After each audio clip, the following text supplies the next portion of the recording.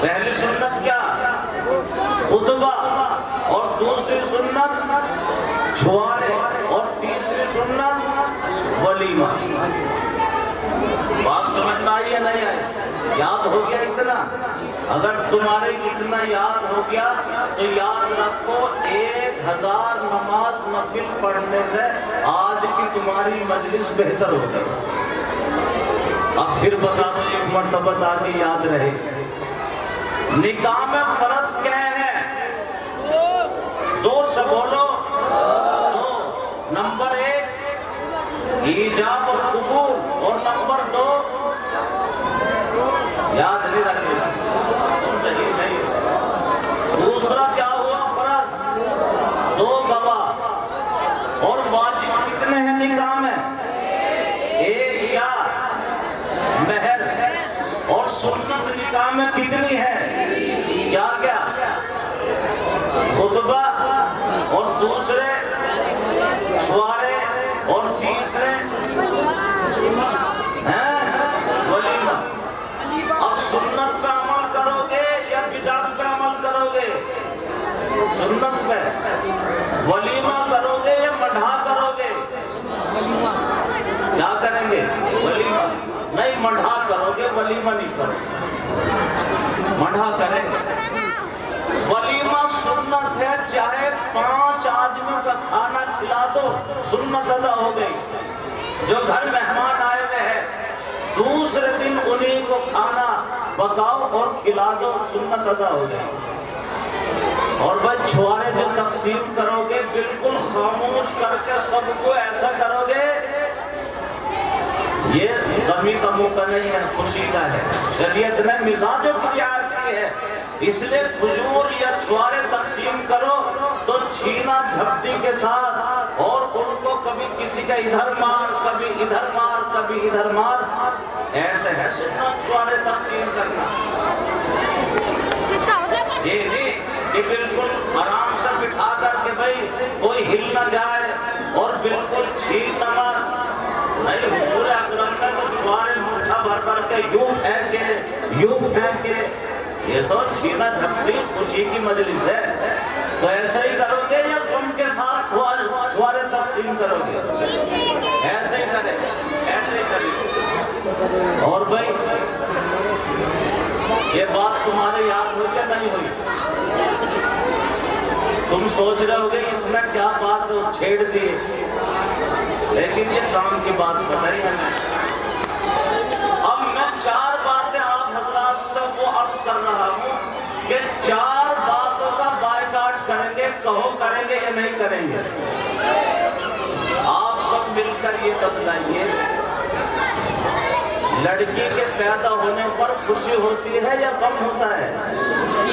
خوشی نہ خوشی نہیں ہوتی، اکا دکا آدمیوں سے خوشی ہوتی ہوگی۔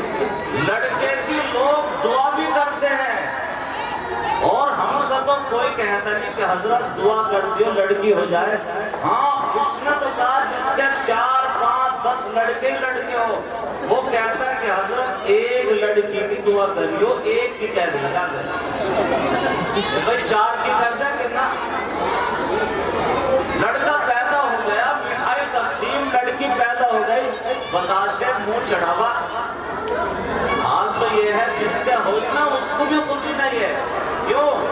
اس لیے کہ جب لڑکی پیدا ہوتی ہے تو ماں باپ کے ذہن میں یہ بات آتی ہے جب کل اس لڑکی کے رشتے کے لیے باہر نکلوں گا اس دھرتی کا غریب آدمی مجھے نہیں ملے گا۔ ہم نے تو یہاں تک دیکھا، میں بستی کا نام نہیں لے رہا ہوں اس کا، لڑکے والوں کے یہاں لڑکی والے دیکھنے کے لیے آ رہے ہیں، پڑوس والوں کی بھینس کھول کے اپنی بیٹھک پہ لا کر باندھ دی۔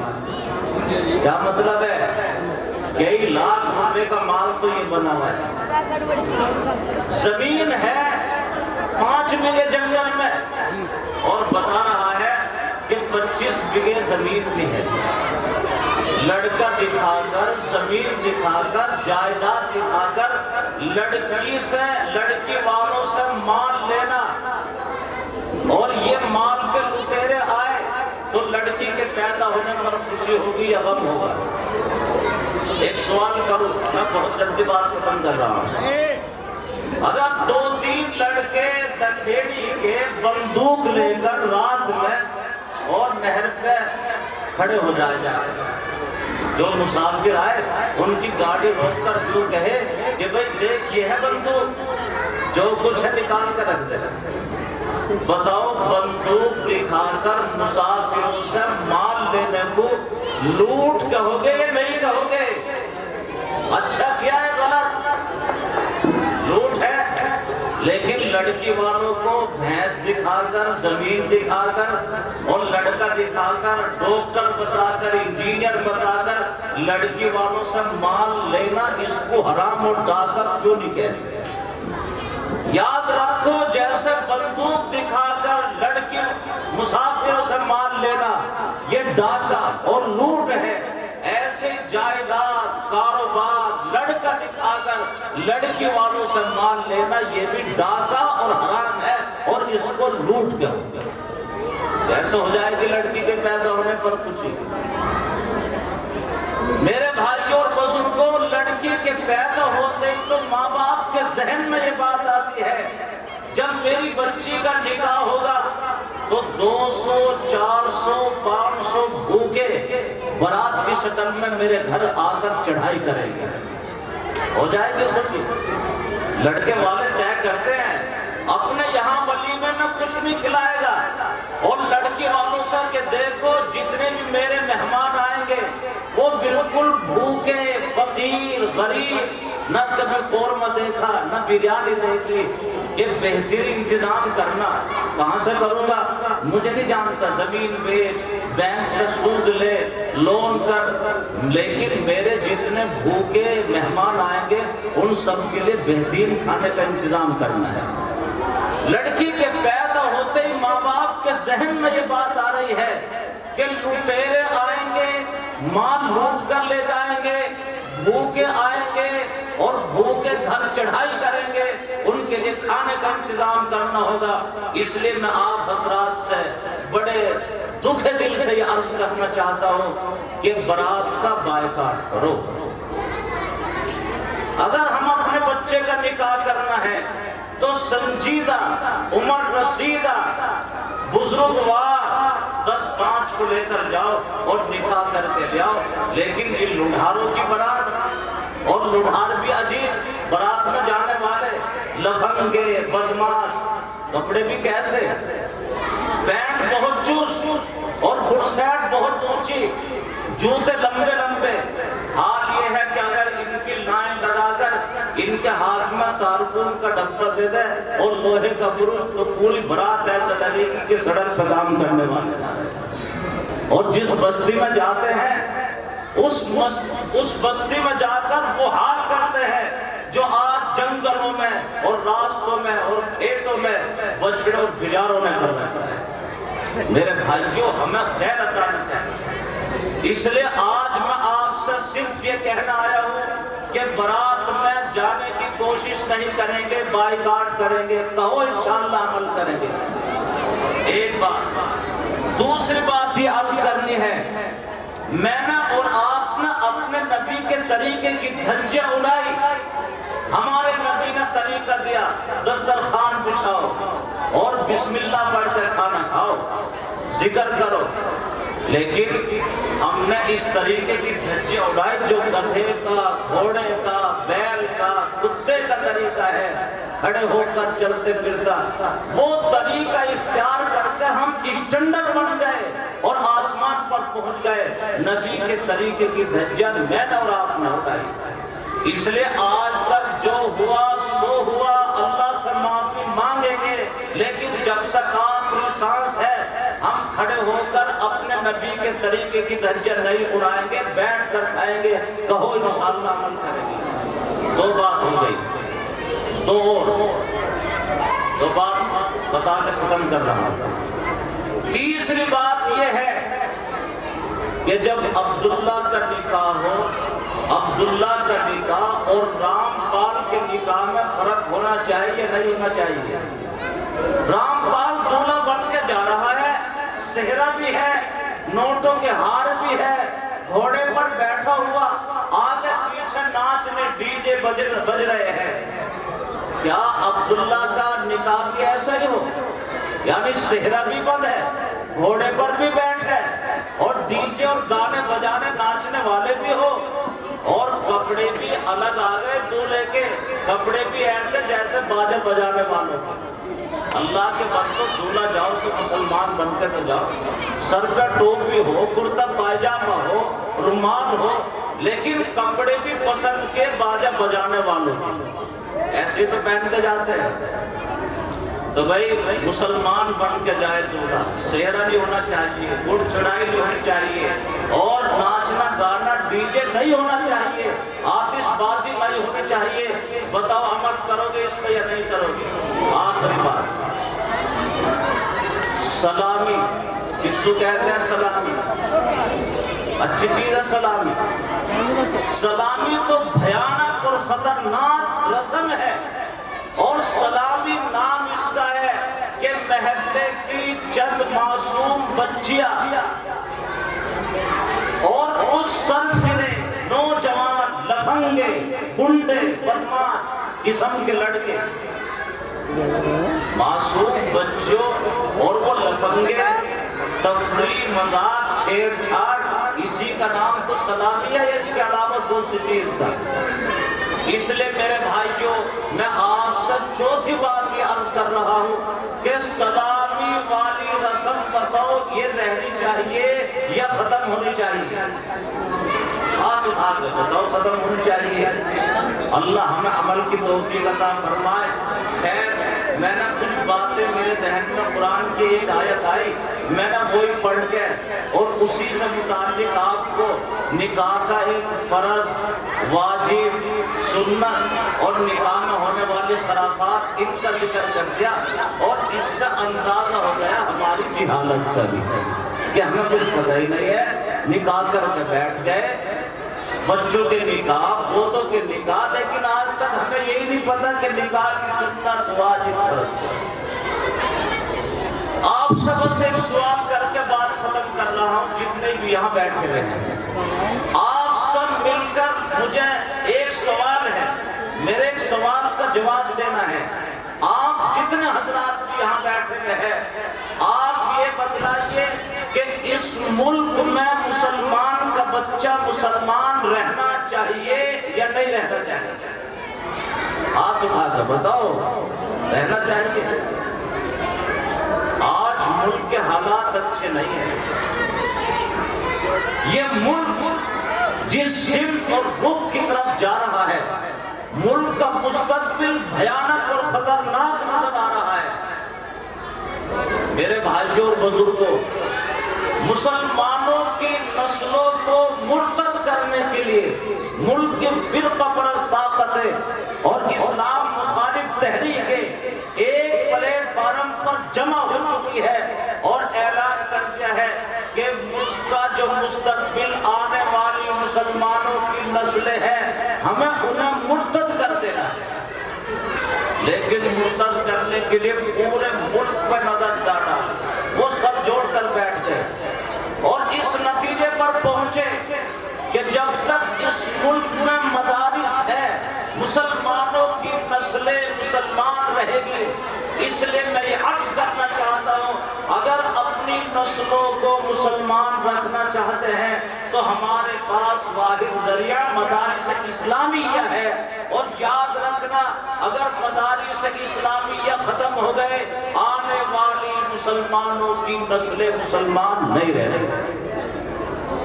اس لیے فرقہ پرست طاقتیں اور اسلام مخالف تحریکیں ایک پلیٹ فارم پر جمع ہو کر ان مدارس کو برباد کرنا چاہتے ہیں، اور یاد رکھنا مسلمانوں کے لیے مدارس کی وہ حیثیت ہے جیسے انسان کی ریڑھ کی ہڈی کی حیثیت ہے کہ بغیر ریڑھ کی ہڈی کے انسان کا وجود نہیں رہ سکتا، ایسے مسلمانوں کی نسلیں بغیر مدارس کے مسلمان نہیں رہ سکتے۔ دکھڑی کے لوگ تو بہادر لوگ ہیں، اور اگر مدارس اسلامیہ اپنے تحفظ اور اپنی بقا کے لیے تم سے مال کی قربانی مانگے تو کہو کہ مال کی قربانی دے دیں گے، مدارس کو برباد نہیں ہونے دیں گے انشاءاللہ۔ اب بھی دونوں ہاتھ اٹھاؤ۔ اگر یہ مدرسے جان کی قربانی مانگیں گے تو جان کی قربانی دے دو گے یا نہیں؟ اور مال کی قربانی مانگیں گے تو مال کی بھی قربانی دے دو گے؟ اب بھی دونوں ہاتھ اٹھاؤ۔ شاید تمہیں گھبراہٹ ہو رہی ہے، یہ تو جان کی قربانی مانگنے آ گیا، ڈر تو نہیں لگ رہا؟ ابھی نہ ڈریو، ابھی وہ وقت نہیں آیا اس ملک میں کہ تم سے یہ ملک جان کی قربانی مانگ رہا ہو۔ ابھی مت ڈرنا، اور خدا نہ خواستہ وہ وقت آ ہی گئے اس ملک میں اور یہ مدرسے ہم سے جان کی قربانی مانگنے لگے تو تم نہ ڈریو۔